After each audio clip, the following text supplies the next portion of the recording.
ইসলামের বাণী পৌঁছে দিচ্ছে প্রতিদিন। সেটা কি সত্য নয়? অবশ্যই সেটা সত্য। সেটার একটা মেয়াদ ছিল, নির্ধারিত সময়সীমা ছিল, সেটা এক্সপায়ার হয়ে গেছে, সময়সীমা মেয়াদ উত্তীর্ণ হয়ে গেছে, এখন আর সেটা চলবে না। এটা তো একটা জবাব। 2 নম্বর হলো ওই ধর্মগুলি বিকৃত হয়ে গেছে, না তাদের আসমানি কিতাব সঠিক আছে, না ধর্মতত্ত্ব বলতে যা তারা চর্চা করে সেটা সঠিক আছে, কোনোটাই ঠিক নাই। এই কারণে ইসলামই একমাত্র মুক্তির একমাত্র সনদ, ইসলামই একমাত্র আমাদের দুনিয়া আখিরাতের কল্যাণের জন্য একমাত্র জীবন ব্যবস্থা।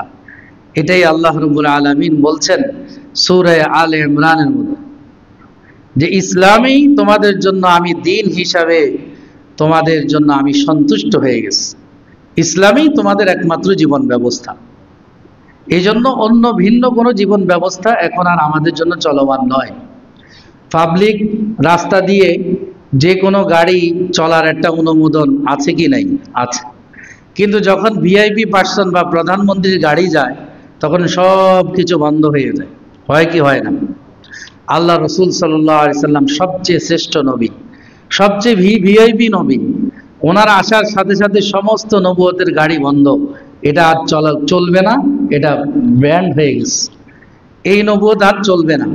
এই জন্য বাইবেল নামে যে কিতাবটি আমাদের কাছে তারা প্রচার করে, এটা তো প্রথমত বাইবেল কোনো আসমানি কিতাব নয়। আসমান থেকে যে সমস্ত কিতাব 104খানা কিতাব অবতীর্ণ হয়েছে, এর মধ্যে বাইবেল নামে কোনো কিতাব অবতীর্ণ হয় নাই। এটা আপনারা ভালো করে বুঝে নেবেন, বাইবেল আসমানি কিতাব নয়। 2 নম্বর বিষয় হলো এখানে 2টি চ্যাপ্টার আছে, একটাকে বলা হয় ওল্ড টেস্টামেন্ট, পুরাতন নিয়ম, বাংলাতে যদি এটা তর্জমা ব্যাখ্যা করা হয়, অনুবাদ করা হয়, আরেকটাকে বলা হয় নিউ টেস্টামেন্ট, বাইবেলের 2টা চ্যাপ্টার, নতুন নিয়ম। উভয়টার মধ্যে পুরাতনটার মধ্যে আছে তাওরাত বা আগের জবুর ইত্যাদি, আর নতুন নিয়মের মধ্যে তাদের দাবি অনুযায়ী ইনজিল আছে, যেটা হযরত ঈসা আলাইহিস সালামের উপর অবতীর্ণ হয়েছে ইনজিল, তাদের দাবি।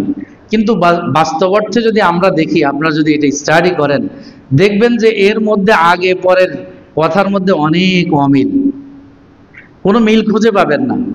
এর জন্য আপনারা রহমতুল্লাহ কিরানবী রহমতুল্লাহ আলাইহি, ব্রিটিশরা যখন আমাদের দেশে আসছিল এই ভারত উপমহাদেশে, তখন এরা দিল্লি শাহী মসজিদের সামনে দাঁড়িয়ে দাঁড়িয়ে তাদের পাদ্রীরা চ্যালেঞ্জ করত যে এই আমাদের ইনজিল, এই বাইবেল সত্য, কোনো মুসলমান আসো চ্যালেঞ্জ গ্রহণ করো।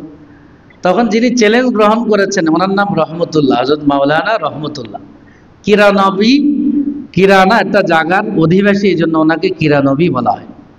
উনি চ্যালেঞ্জ গ্রহণ করে তাদের এই ভুল ত্রুটির উল্টা চ্যালেঞ্জ দিচ্ছেন, খ্রিস্টানরা হেরে গেল।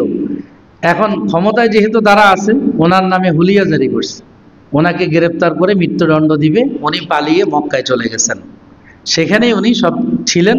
তো ওদের জবাবে যে কিতাবটা উনি লিখছেন ইজহারুল হক, এই কিতাবের নাম।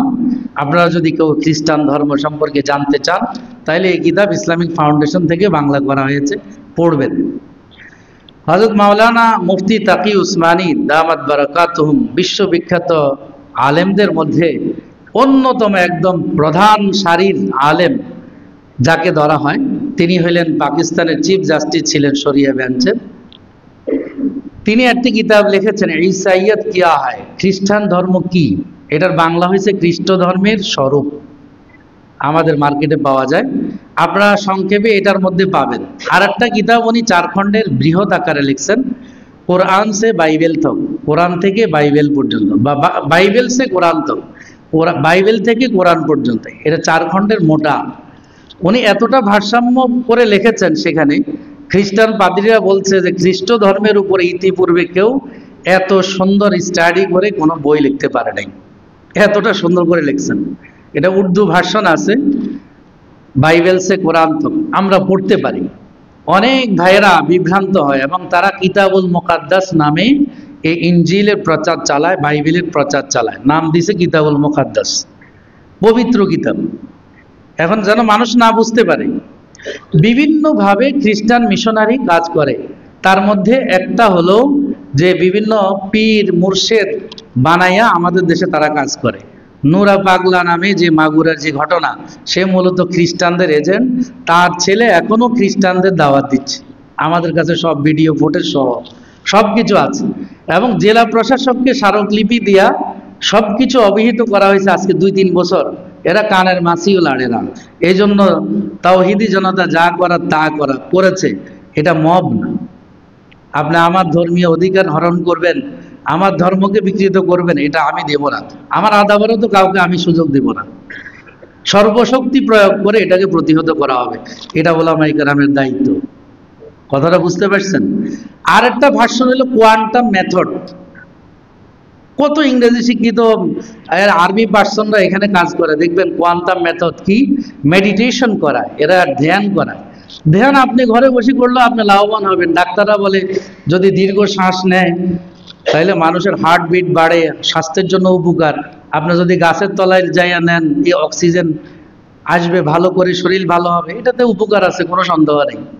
আগেকার পীর মুর্শিদরাও এটা শিখাইছে কি, তারা হইলো আল্লাহর ধ্যান শিখাইছে, জিকির করতো আল্লাহু আকবার আল্লাহু আকবার, আর আল্লাহকে ধ্যান করতো। এটার মাধ্যমে মানুষ সুস্থ থাকে। এখন তো আমরা নফল ইবাদত বন্দিকে বাদ দিছি, এই জন্য ডাক্তার আমাদেরকে বলতেছে হাঁটার জন্য। আগেকার ওলামায়ে কেরাম, আগেকার জনসাধারণ, তারা হয়তো 50 রাকাত 100 রাকাত ডেলি নফল নামাজ পড়তো, হাঁটার কোনো দরকার হইতো না। ওই যে তাহাজ্জুদ থেকে শুরু হইতো, পড়া শুরু হইতো। এখন তো আমরা অলস হয়ে গেছি। আপনি আশ্চর্য হয়ে যাবেন, সিয়ারু আলামিন নুবালা সেই কিতাবের মধ্যে আছে, বিখ্যাত এই কিতাবের মধ্যে আছে, বাদশাহ হারুনুর রশিদ, যিনি তৎকালীন আটলান্টিক মহাসাগরের পূর্ব পাড়ের অর্ধ পৃথিবীর শাসক ছিলেন, তার জীবনীর মধ্যে আছে তিনি প্রতিদিন 200 রাকাত নফল নামাজ পড়তেন। এতটা বুজুর্গ ছিলেন। আপনারা টিপু সুলতানের নাম শুনছেন, মহীশূর। আমি চেন্নাইতে গেছি, তো দেখে এসছি। ওনার আরো দূরে, ওনার ওখানে যাই না, কিন্তু ওনার কিছু ওখানে কাজকর্ম আছে। তার মধ্যে আছে একটা কিল্লাস, এত মজবুত করে বানাইছে। এখন তো এটা দেখার জন্য মানুষ যায় চেন্নাইতে। তো টিপু সুলতানকে আমরা যেভাবে চিনি, বাস্তবতা এরকম না। টিপু সুলতান এত বড় বুজুর্গ ছিল, তার কোনোদিন আসরের নামাজের সুন্নত ছুটে নেই। তাহাজ্জুদ তো থাক দূরের কথা, মানে ফরজ নামাজ তো থাক দূরের কথা। এরকম এরকম দাবি তো অনেকে করে যে যায় নামাজ না, ঘুম থেকে উঠে কি খুঁজে, মদের বোতল, আর মানুষকে শোনায় যায় নামাজ। 5 আগস্টে মদের বোতল পাওয়া গেছে, গণভবনের বেডরুমে কি পাওয়া গেছে, আর কথা বলেন না, আপনারা দেখেন নাই? মনে হয় আমি আসমান থেকে কথা বলতেছি, সত্য কথা যেটা, মদের বোতল পাওয়া গেছে।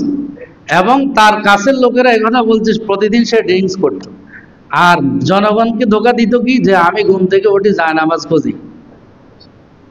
বোঝেন নাই মনে হয়? এই সমস্ত ধোকাবাজদের সাথে টিপু সুলতানকে মিলাইলে হবে না। এরা তো মিথ্যা দিয়েই মানুষকে সবসময় প্রতারিত করেছে। মৃত্যু 3 লাখকে 30 লাখ বানাইছে, 3 লাখকে 30 লাখ বানাইছে। 30 লাখ মানুষ শহীদ হয় নাই স্বাধীনতার যুদ্ধে, এটা মিথ্যা কথা বলে ফেলছে, মুখে দিয়ে বের হয়ে গেছে। এটাকে সত্য বানানোর জন্য আরো 10টা মিথ্যা কথা বলছে। কারণ বর্তমান মুক্তিযুদ্ধ মন্ত্রণালয় থেকে 12,000-এর কাছাকাছি, 11,000 সামথিং লোকে ভাতা নেয়। এর মধ্যে 2,000 আছে প্রথম আলোর রিপোর্ট অনুযায়ী ভুয়া। এবার আপনি বুঝেন কতজন মুক্তিযোদ্ধা ছিল। আমার কথা বুঝতে পারছেন আপনারা? 30 লক্ষ শহীদ হয় করতে। একটা মিথ্যা কথা মানুষের মধ্যে ছড়াই দেওয়া হয়েছে। তো টিপু সুলতানের কথা বলছি, এটা মিথ্যা না, এটা একটা সত্য বিষয়। ওনাকে যেভাবে চিত্রায়িত করা হয়েছে, বিষয়টা এরকম ছিল না। উনি অনেক বুজুর্গ ছিলেন। ওনাকে পরে ইংরেজরা তাদের ক্ষমতা পরিপুক্ত করার জন্য হত্যা করছে, শহীদ করে দিছে। কিন্তু উনি এমনি ধরা দেয়নি, জেহাদ করতে করতে শহীদ হয়েছে। এই টিপু সুলতান উনি এতটা বুজুর্গ ছিলেন যে আসরের নামাজের মানে যে সুন্নত, যেটা অতিরিক্ত, না পড়লে কোনো গুনাহ হবে না, পড়লে সওয়াব আছে, এই সুন্নত পর্যন্ত তার কি যাইতো না, মিস যাইতো না। এত বড় বুজুর্গ ছিলেন, এবং ওনার দাড়ি ছিল। এখন যেটা আমাদেরকে নোবেল নাটকে দেখানো হয় যে উনি দাড়ি ছাড়া ছিলেন না। তো এটা একটা চরিত্র, ক্যারেক্টার আমাদের সামনে ফুটে তোলা হয়েছে। তো বলতেছিলাম যে আলোচনা চলছিল যে রাসূলুল্লাহ সাল্লাল্লাহু আলাইহি ওয়াসাল্লামের উনি যে সকল মানুষের জন্য, সকলের জন্য উনি নবী, সার্বজনীন নবী। কাফাতাল লিন্নাসি বাশীরান ওয়া নাযীরা, তিনি ভীতি প্রদর্শনকারী এবং সাথে সাথে তিনি সুসংবাদ দাতাও।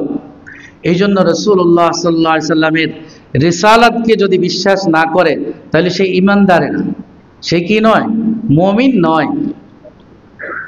আল্লাহ রাব্বুল আলামিন স্পষ্ট বলছেন, মা কানা মুহাম্মাদুন আবা আহাদিম মির রিজালিকুম ওয়ালাকিন রাসূলুল্লাহি ওয়া খাতামান নাবিয়্যিন। মুহাম্মদ সাল্লাল্লাহু আলাইহি সাল্লাম তোমাদের কারো পিতা নয়। আপনারা জানেন যে রাসূলুল্লাহ সাল্লাল্লাহু আলাইহি সাল্লামের কোনো পুত্র সন্তান পৃথিবীতে জীবিত থাকে নাই, আল্লাহ রাখেন নাই, জন্ম হয়েছিল। তৈয়ব, তাহের, কাসেম, 4 জন।